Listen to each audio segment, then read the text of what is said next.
While I was working on this video, I was in a Discord call with a friend of mine. We were watching over footage that I was collecting to do this video and making points, writing down stuff for the script.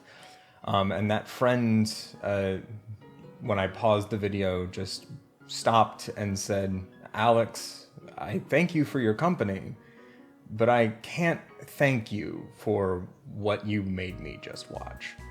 So, with that being said, this video contains a lot of not really great things, so consider this your trigger warning.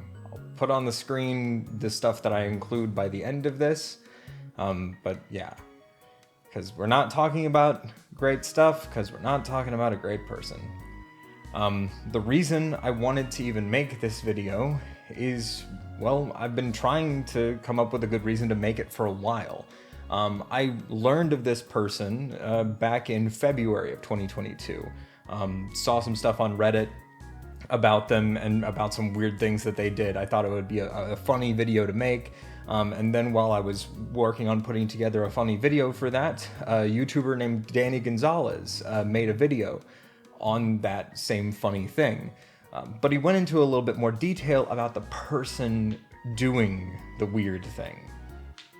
And so I did a little bit more research and thought, oh, maybe I should talk about this because this person does some really not great things. But then once again, in a couple months later, Danny on his second channel made another video covering things. So for the most part, I looked at it and said, people know about this. This is now in the public eye. This person shouldn't be able to do much harm, and it's not like my videos were going to change any of that. So I kind of just shelved the project and said, I'll work on things that make me happy and won't think about this person. That continued until late June. A streamer named GreekGodX started making some interesting takes, and by interesting, I mean deeply misogynistic. If you don't fucking open your legs for me after I cooked and caught a fish and cooked it for you and present it for you, if you don't let me plant my seed into you after that, then it's next woman. It's next woman. And from that, Aiden Ross, another very popular streamer, went on to Google and typed in "King of Misogynists" and found the subject of the previous Danny Gonzalez videos and content that I talked about. That person is Andrew Tate, and he has been getting a lot of great publicity lately on Twitch. And I kind of just wanted to talk about him. I wanted to give an understanding of him as a person, because when I watch these streams, when I watch these podcasts, when I watch people talking about Andrew Tate, it's always with this disjointed understanding of him. They know some things, like I knew, like bits and pieces moving through, and each time you learn about him, you learn new pieces, and it's like, oh, he's getting worse. However, when you put all the pieces together, you see the picture of a truly flawed and terrible person. So, that's what this video is about. A attempted comedy video essay on a terribly flawed person.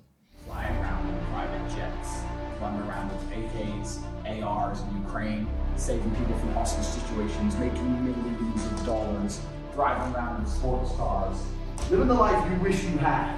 Because you know what? The universe actually gives people exactly what they deserve. The universe has given you exactly what you deserve, and not a penny more or a penny less. So, getting into it, I will give Andrew Tate one tiny piece of credit.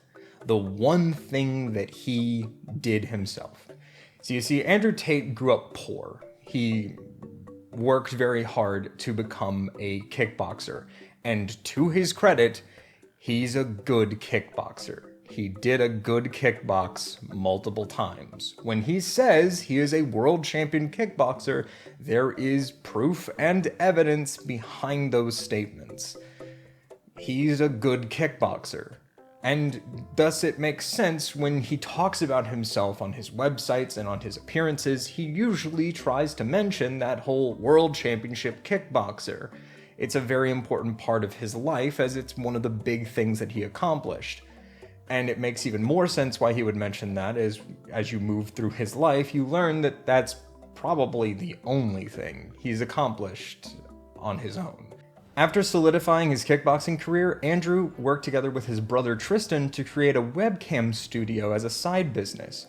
They brought together multiple models and used their webcam studio on MyFreeCams.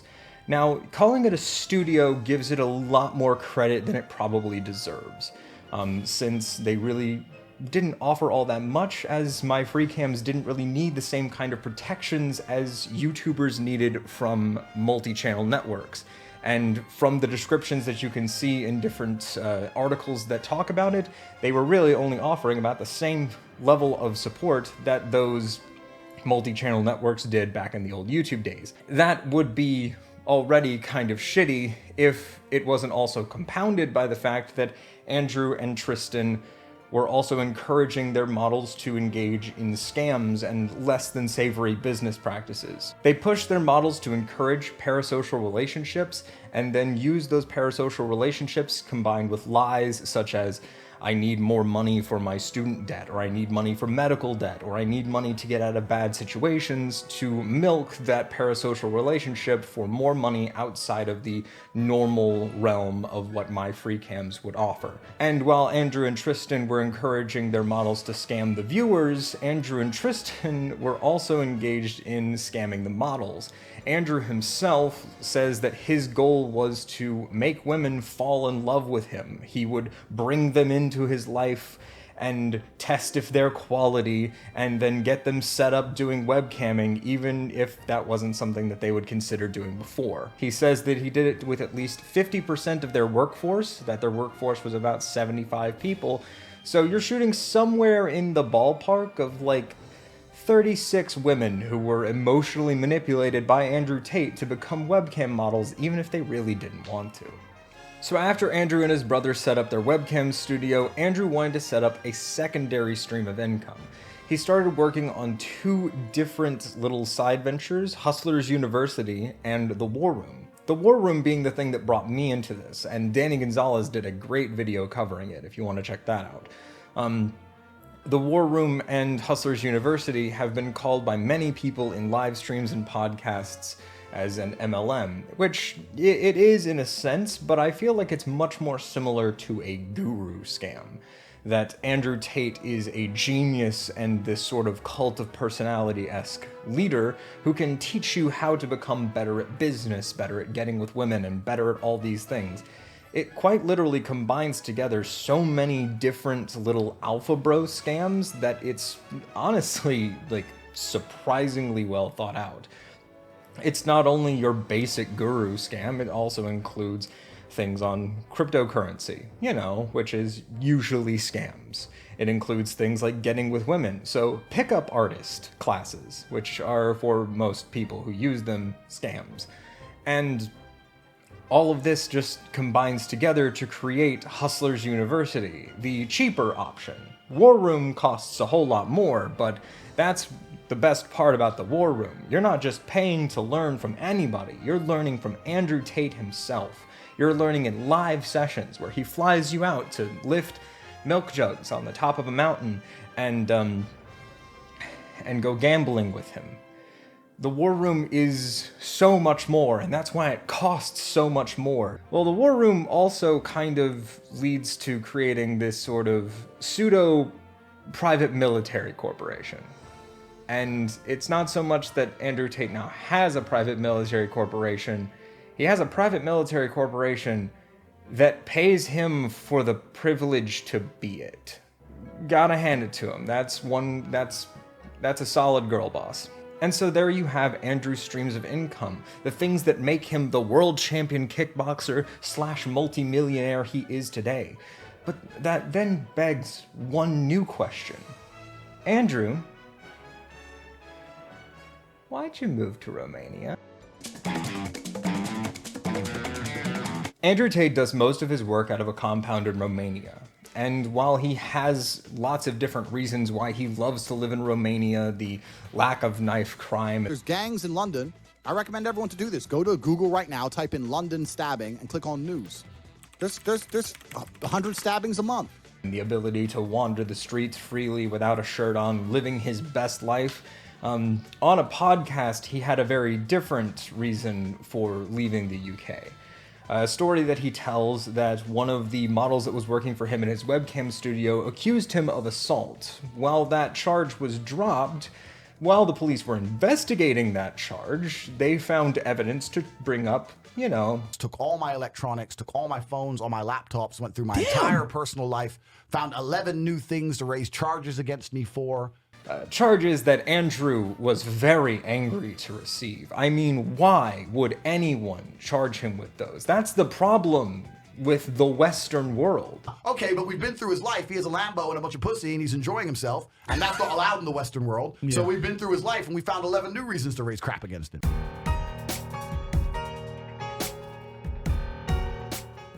Well, son, we've concluded our investigation, and turns out there is not an illegal dogfighting ring being run out of your apartment.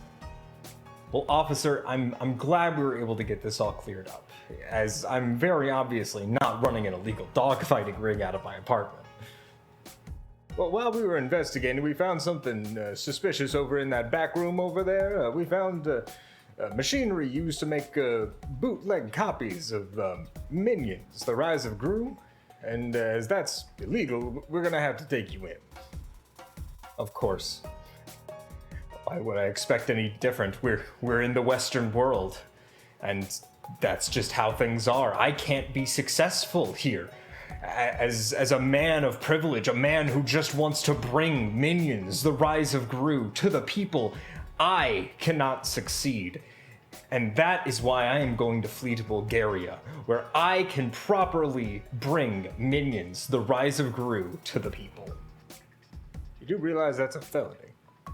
And even in Romania, sadly, Andrew can't escape from the law. John Law just keeps coming, knocking on his door, and asking him why he has 2 women in his compound basement held against their will. And yes, this was reported that the Romanian police did raid Andrew Tate's compound under assumption of human trafficking. They were able to find 2 women in his compound held against their will and freed them. However, neither of those women nor the Romanian government pressed charges, thus leaving Andrew Tate as only an alleged human trafficker. Andrew said that all of this was just a sham, a farce, that the women were liars, and you know what? Since they didn't press charges, I can't say anything on that. It's only alleged. And so, you know what? You got me, Andrew. You were just keeping them locked in your basement to keep them out of the rain. You just want to keep them dry. That's okay, bud. And so after listing out all of Andrew Tate's business plans and business models, and listing out all of the, alleged crimes that he's committed, it then begs the question, why are we even talking about this? Well, for one thing, Andrew Tate influences people. He gives an air of credibility to misogynists. It gives them a picture of a successful man who still thinks the same way they do, and is willing to publicly call out that, it's not your fault. It's just that all women are bitches and hoes. And it's surrounded by other words of self-improvement and self-actualization, and it lends this credibility to ways of thinking that do not need that kind of credibility lended to them. More importantly, Andrew Tate influences influencers. Specifically, when Greek god X started this whole thing with his statements, even when I didn't know if he had a direct connection to Andrew Tate, the things he was saying sounded so similar. It was copy-paste almost. They were very similar vibes that were being given off. And when he came on Aiden Ross's show, it showed that even if he wasn't able to convince people to completely agree with all of his statements, he could still get them to, I guess the best term would be the way that XQC put it. Just a little bit, not a lot, but just a little bit. If you aren't actively fighting against it, you're effectively giving it credibility. You're giving him room to stand and say the things that he wants to say and get away with them. And that's the problem with people like the Drake enjoyers and the tater tots who come on and say things like, oh no, it's Andrew, he's just making a joke. Dude, I think that you're trying to argue with him and it'll never work. Yeah, it's not gonna work. Because he's never gonna sit there and like admit like, oh, you're right. Like, that's not his character. He's never gonna say you're right. The shit that you said about like, oh, what about Borat, who's like clearly like an offensive character? Yes. But like, it's like for entertainment. Like, why can't we just look at this guy as like just entertainment? I just have one question. If Andrew's statements, if all these clickbait and headline bait words are just a joke, a persona that he puts on, where's the punchline? If Andrew Tate's joke is, hi, I'm a misogynist, I'm going to say a misogynistic thing, where's the joke? Is the joke, hi, I'm a misogynist? Or is it, I'm saying a misogynistic thing? To make that point a little bit more eloquently, the idea of playing a character is not uncommon. The difference is when someone plays a character, they put on their facade or their mask and they step out onto the stage, and while they're on the stage with that mask on, they are that character. You can separate the character from the person when they leave the stage and take off the mask. The issue is that Andrew never leaves the stage. He never removes the mask. Borat never becomes Sacha Baron Cohen in this instance. There is no person. There is only the character of Andrew. And outside of whether or not it's a joke, just letting him have this platform to continue to spread these things farther and farther gives more people to agree with him, gives more people to see that their ways of thinking are manageable. You see in Aiden Ross's chat just this line of W's and bastes as people just keep agreeing with someone that really should not be agreed with.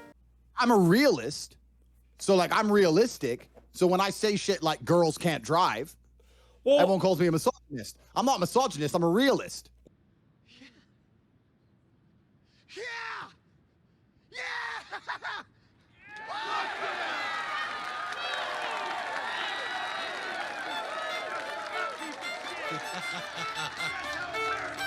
All right.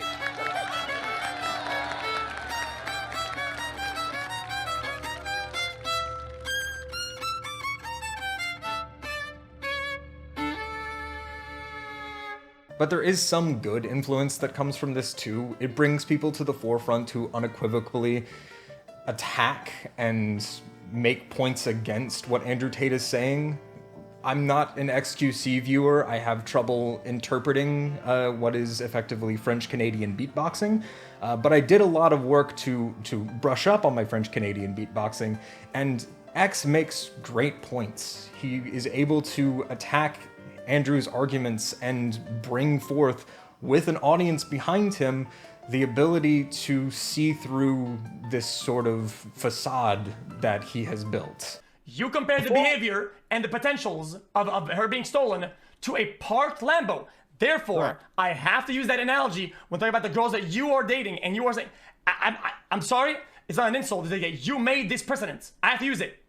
And to his credit, Hassan also did some great things too, by just attacking and showing that Andrew Tate's logic is not completely sound and is not something that needs to be defended or beloved. Andrew, I've seen some of your work as you're doing the rounds on Twitch here, and a lot of the things that you said that you've been called out on, specifically in regards to like women driving, as a matter of fact, are just generally untrue. There's no empirical evidence to back up those claims, which is why you resort to anecdotes quite frequently and say things like, oh, well, it's just common sense, right? But it's not technically common sense. It's just your personal opinion. And I'm not immune to his influence. I'm making this video right now. I've read articles on him, watched videos on him. I've seen shit like go up and get taken down. There's so many things that happen. My Twitter feed has started suggesting me shit similar to his. I have friends who will just send me Discord messages of like, hey, have you seen this Andrew Tate video yet? You should include this in your video. And the problem is if I was to include and talk about every single thing that Andrew Tate says, this video would be so long that no Zoomer would watch it. There's a reason why I'm trying to make this video in a way that is educational and is a lot less of the normal jokey comedic way of doing things. I still want to make jokes in this, but I want to make it a point to communicate who Andrew Tate is and why his ways of thinking are not healthy and not good. And so a lot of people wonder why. Why does Andrew Tate's Tate speech, these clickbait, these big misogynistic spiels that he goes on, why does this get traction? He's saying terrible things. How can people even possibly defend this? And one of the methods he uses to make it defensible is that the Tate speech part of it is 30 to 40% of his overall persona. The rest of his persona is this self-improvement, self-actualization guru. He gives decent advice on how people can improve in different ways in their life, and he has takes that will make people like Aiden Ross say, oh, well, that's a good take, and try and find a way to then soften his other takes in conjunction with those. It's a very good methodology if you want to make what would normally be unpalatable claims more palatable. The problem is that Andrew Tate's form of self-improvement and self-actualization is built on a comparison. And when you say that, a lot of the people who think like him, and probably even Andrew himself, would say, I'm not comparing myself to anybody. I'm not comparing myself to some other dude or that dude or that dude. I'm trying to improve me. And that's the thing. They're not going to compare themselves to other dudes. That's a big point. You're never trying to compare yourself to other dudes. Even when Andrew went on Aiden's stream, he may have done some light negging and some poking at Aiden's ability, but he never really tried to tear him down in the same way that he went after the entire female gender. The purpose of it all is that Andrew Tate's philosophy, the reason why he has this misogynistic view of the female gender, is because he has to have somebody to look down on. Andrew Tate needs to have that comparison to rationalize it in his mind. He's Andrew Tate. He's big, he's strong, he's disciplined. And he can prove it in comparison to women who are weak and emotional and undisciplined and can't drive cars. It's this necessary dichotomy that there can't be his greatness without someone being lesser than. And he has to be able to enforce that in many different ways. He sees women as lesser and as property because he wants to see himself as greater and as a master of that property. And that's a very negative way of looking at an entire portion of the population. In closing, Andrew Tate preaches a doctrine of self-improvement and wanting to help improve the lives of his fellow men, without being able to understand that improvement can come without the disparagement of a different group. Andrew Tate's worldview is a worldview of a man who cannot see that the light bulbs are turned on if he is unable to see his own shadow. I'd like to thank everybody who made it this far. This video was kind of difficult to make, but I hope you enjoyed it. I'd also like to thank my friends who helped out with multiple different aspects, the artists who put together such wonderful pieces like these, just as well as the friends who assisted in finding clips and hammering out talking points. To shill my own stuff. If you like my shirts, I sell them. There's a link down below for the shirts. If you want more content from me, I stream weekly on Twitch, and we are also planning to do a larger event for women's reproductive rights later this month. And if you want more updates on that, you can follow me on Twitter. I also have a Patreon, and if you give me more than $1, I will hunt you down.